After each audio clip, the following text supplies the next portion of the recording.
Today, we do have Tony Bell on, Senior Director, Office of Program Administration with National University.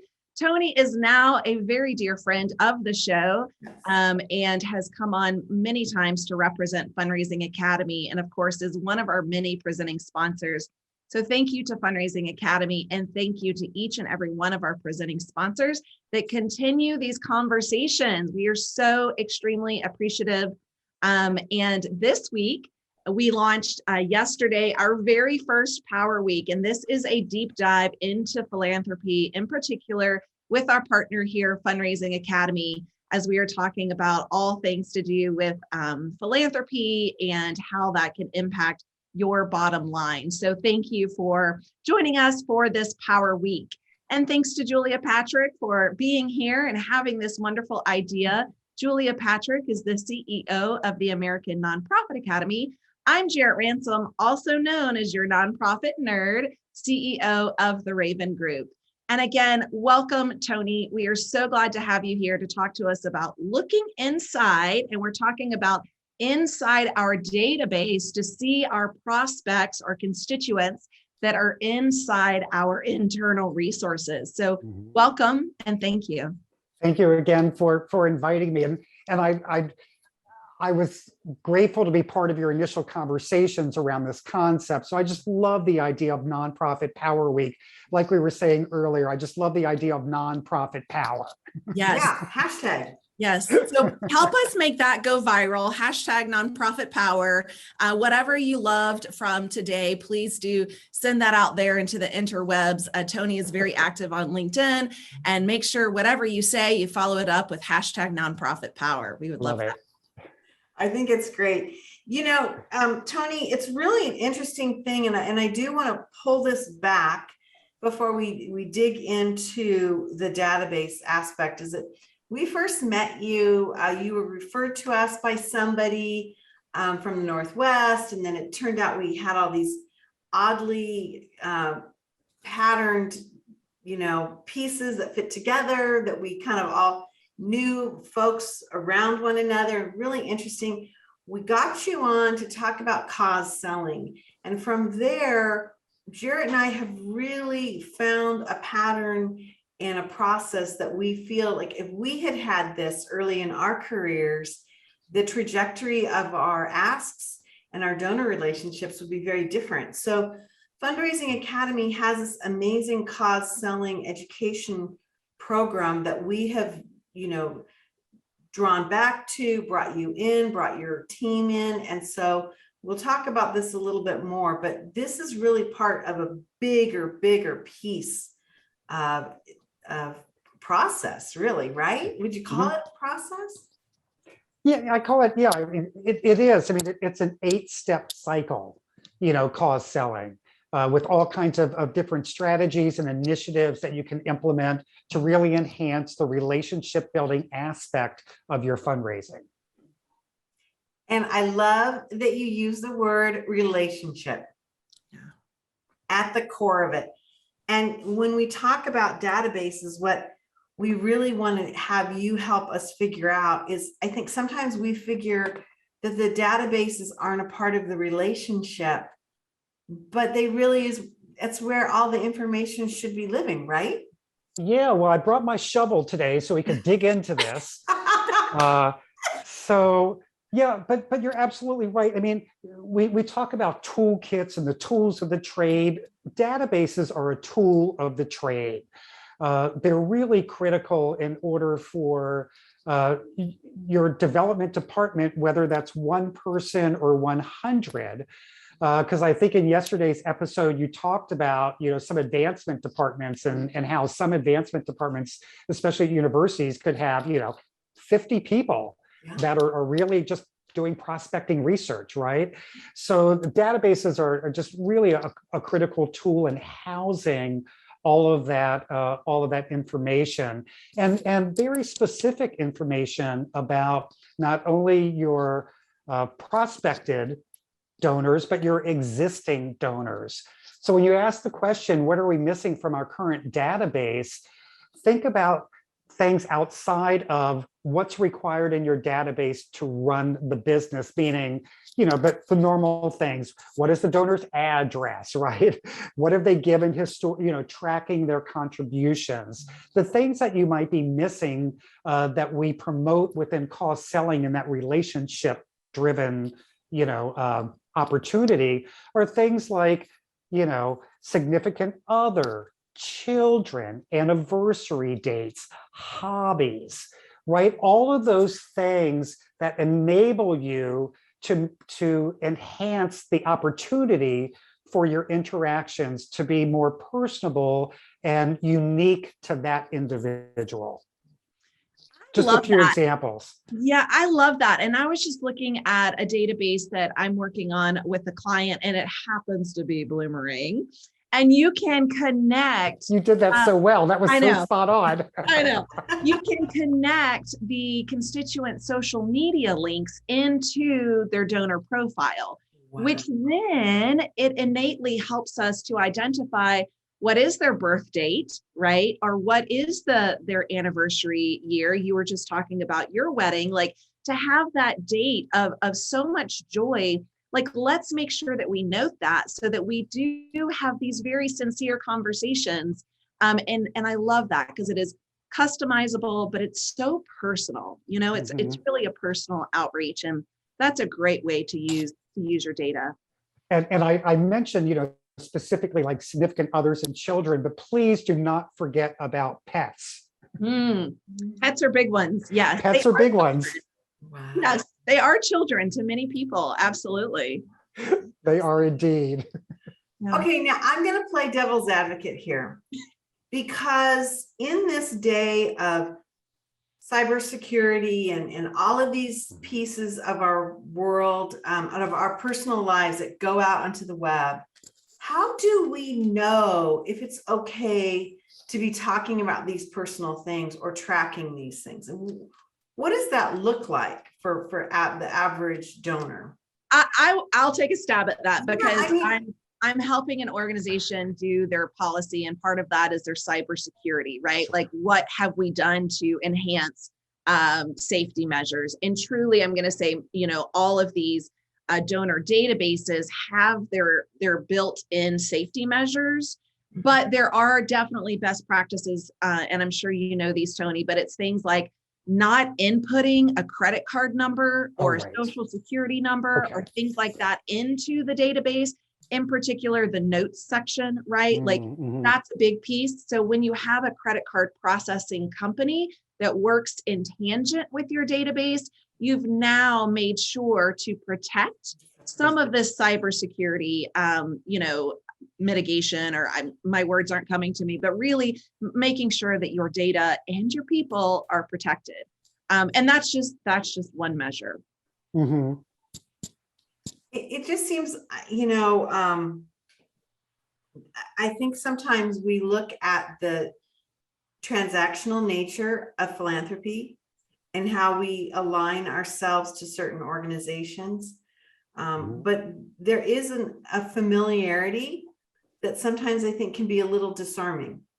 Well, and a lot of the examples that I gave are things that I would hope that you might learn about your potential donor during your needs discovery part of the cause selling process. So this is information that's been provided to you, directly from the potential donor. It's not necessarily something that you might have found out because you're doing your diligence and Googling them. Okay.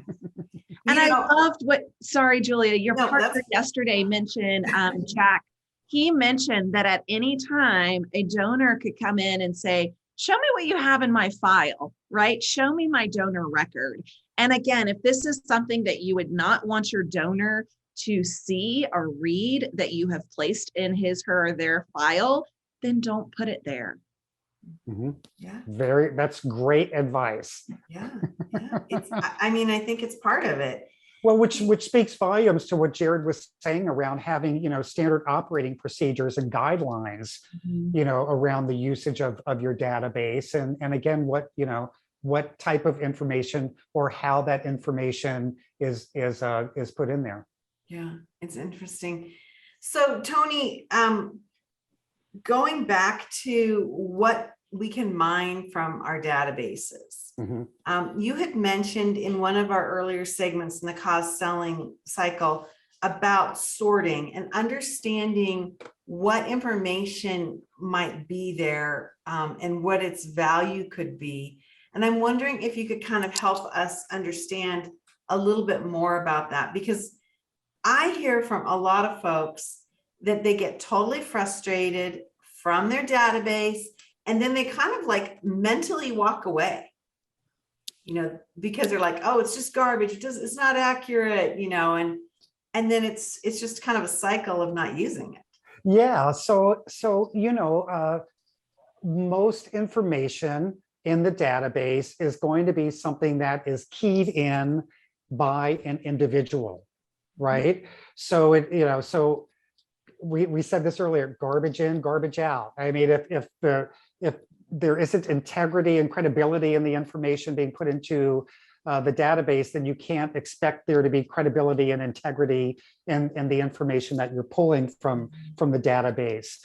One of the ways around that, and I know from my experience in leading organizations, I mean, we're always trying to be really frugal in terms of our investments and how we're again investing the dollars that are graciously given to our organization. So a lot of times we'll subscribe to services, like Bloomerang, but we won't buy the whole package that might include additional technical support or additional training, so that our team members really know how to activate all of the bells and whistles that come along with these great products that they're investing in. So I think when we're comfortable with the systems, when we go through the appropriate training, we understand the bells and whistles, it makes it easier for us to be able to extract the data and go through those A, Bs, and Cs. Because we don't, depending on how robust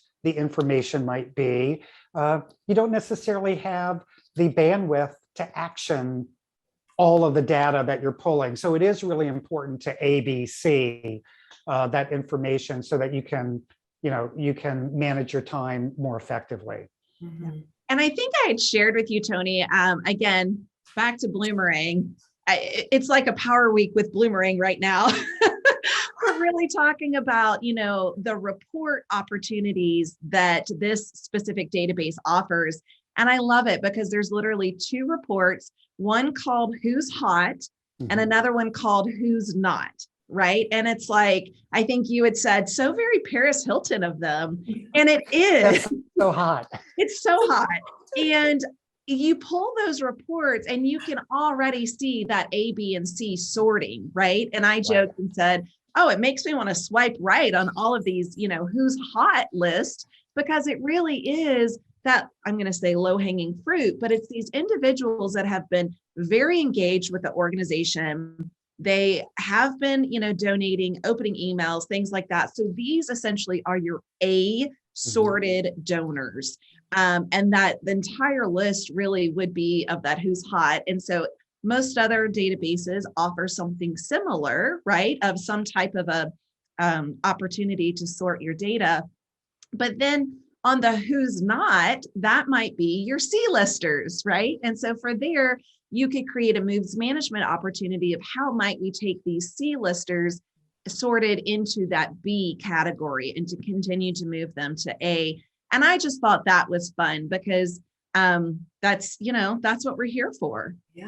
Yeah, absolutely. No, I love that you shared that, because I was saying, the work of fundraisers is so stressful and oftentimes, doesn't feel as rewarding as some folks might want it to feel. So we have to take and lean into those opportunities to put the fun in fundraising. And little things like that, bring joy just in the everyday. And of course, when we talk about, A, B, and C, or what's hot or what's not, it has nothing to do with the individual, their value to the community, who they are. It's really all about us defining where we're going to focus our activities so that we can be better planners with our time. Absolutely. I love that you said that, because I don't think that that's what I was thinking. Oh, really? Yeah, I'm going to be real honest here. Mhm.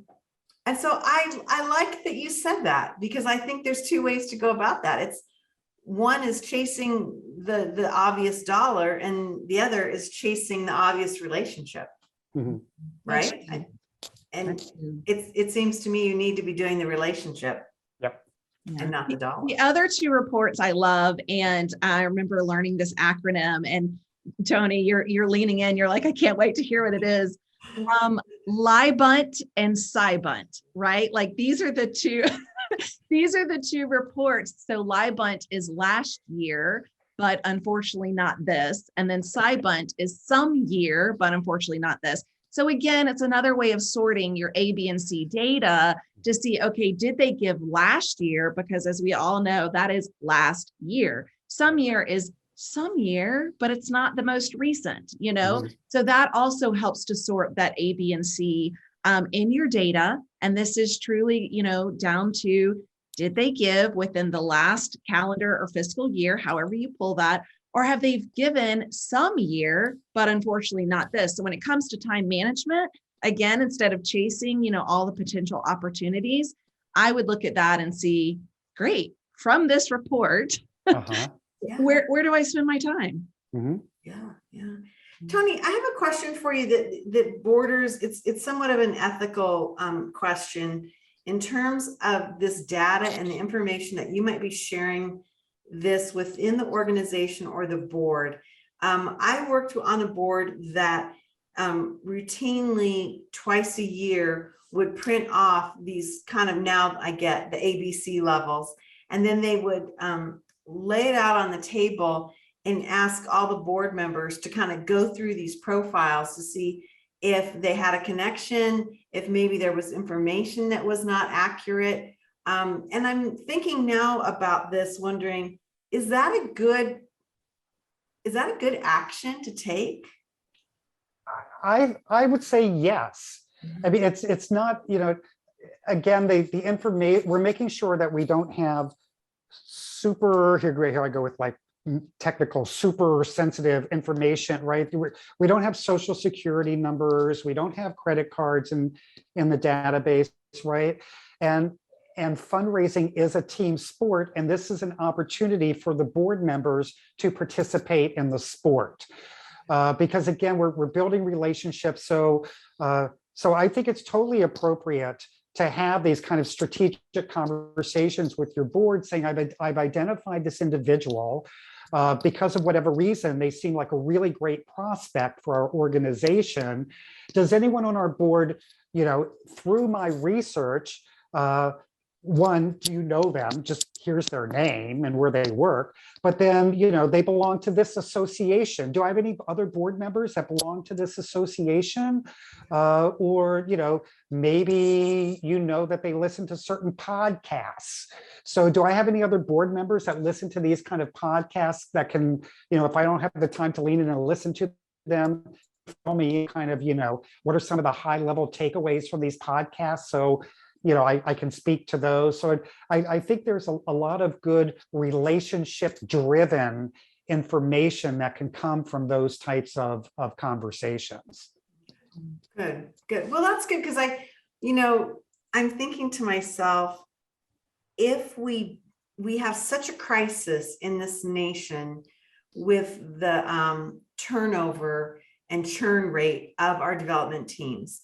We talked about this yesterday on the kickoff day of Power Week of Fundraising Academy, that it's looking like an 18-month tenure for the average American development director. Mm-hmm. And that comes from AFP. I mean, this is a crisis. Mm-hmm. And so if we don't have this team concept, we're just imperiling our organizations. Yeah, and all the more, you know, reason and justification for the investment in these types of technical, you know, this type of technical support. Okay.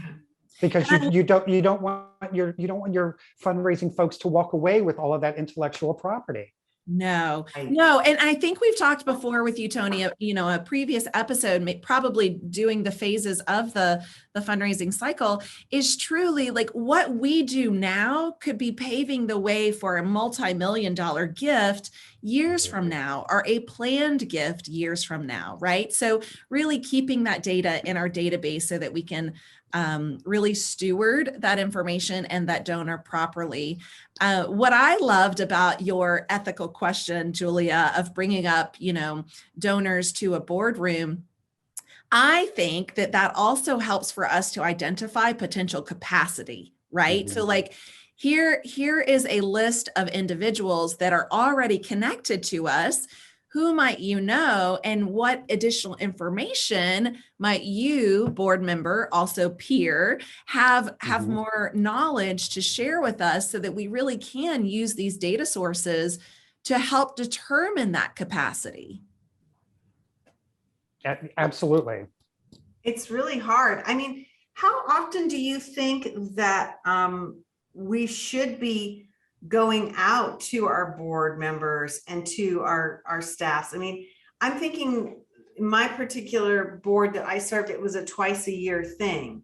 Is that enough? Is that not enough? I mean, what are your thoughts on that? I would tend to lean into more of a quarterly check-in Okay. with the board, around, for this particular kind of conversation. So even though in your example, Julia, the board only meets twice a year, well, there's got to be some kind of work that's going on, in between those meetings. So this is an opportunity, again, for board members to be engaged with the organization outside of, just those two convenings that take place. What other data sources do you recommend that we use, Tony? For example, give me an example. Well, I'm just thinking, right? So yesterday, Jack talked about internal and external data sources. And in particular, today, we're talking about our CRM, or our client relationship management, software. But what other tools, maybe even internal, what else could we use to help qualify some capacity? You had said previously, like you're a huge advocate for Googling and looking up, Oh, sure. Yeah. Like So thanks. And I think you even used the terminology yesterday, some of the things that are super valuable to the success of our role as development officers, but also very successful, super important for the success of the organization, things like the property appraise, going to your county property appraiser website and putting in the donor's name or address to kind of see, there are all kinds of tools and resources and data out there that you can subscribe to that help you better understand potentially the financial portfolio of a potential donor. Again, even as far as, and this blew my mind, when I learned that you could get data that would even inform you on magazine subscriptions. Oh, wow. Like there are ways to drill down that deep. So when we talk about personalization in your communication, if you know that this donor is getting, yachting magazines, you might be able to somehow incorporate that, or maybe they're getting magazines on crochet. I mean, I would not go on that yacht. If it was a crocheted yacht, I would not step foot on that yacht. No, they're two separate publications. Yes, You might, I don't know, right? You might, I don't know, but what I'm getting at, there's just that level of detail that's available out there. And it's sourced information. There's nothing about obtaining or securing this type of data that should make you feel uncomfortable.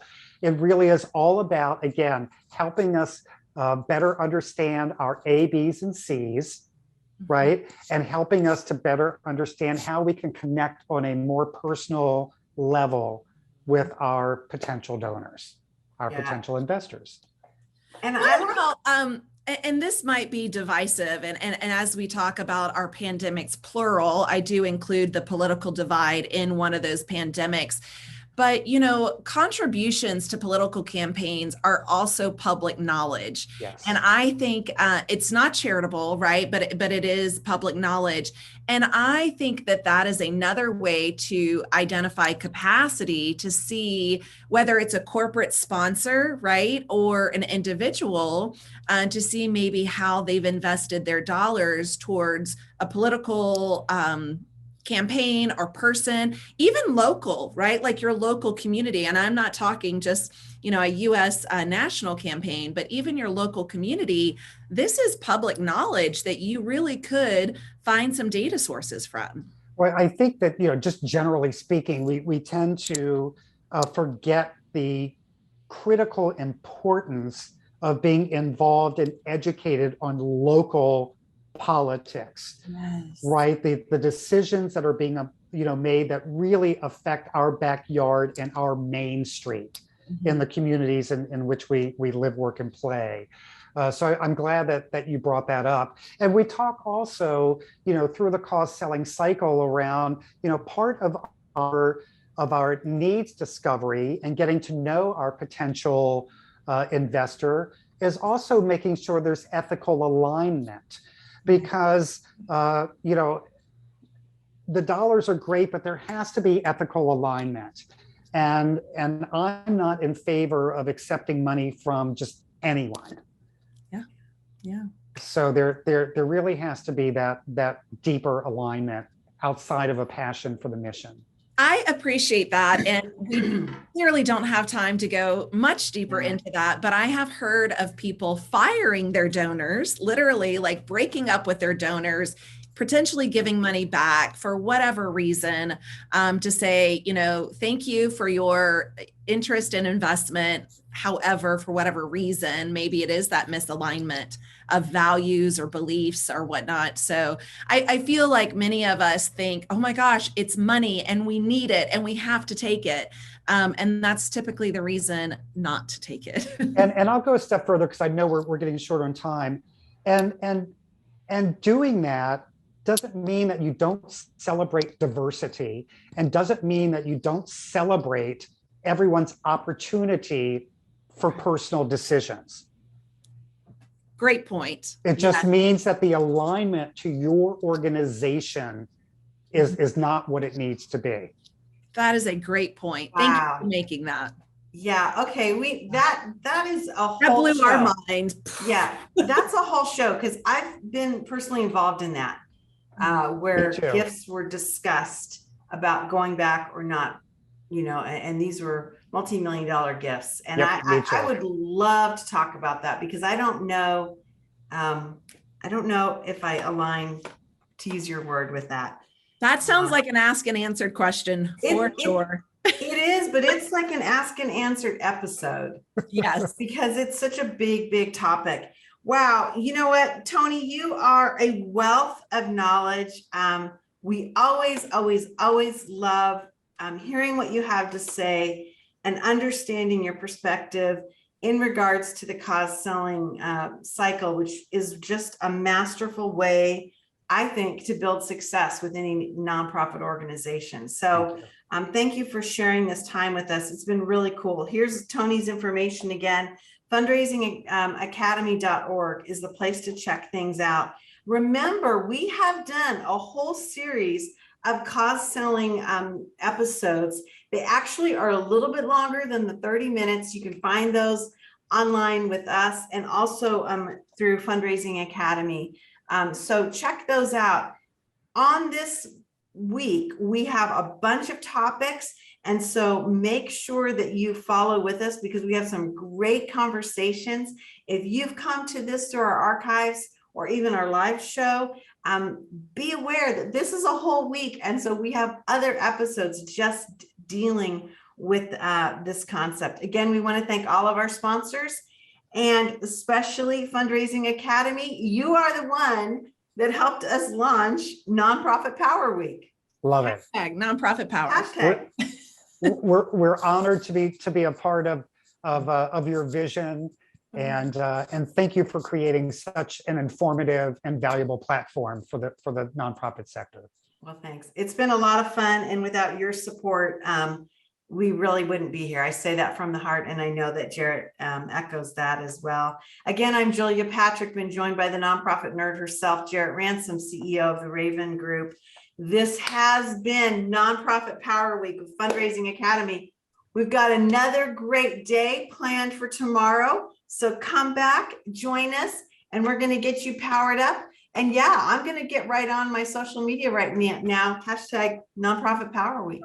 Absolutely. Love it. Well, thank you again. Thank you. Thank you, Tony. Thank you. And as we remember our frontline workers, all the people that are in the nonprofit world fighting this COVID pandemic, please remember to stay well so you can do well. We'll see you back here tomorrow, everyone. Thanks.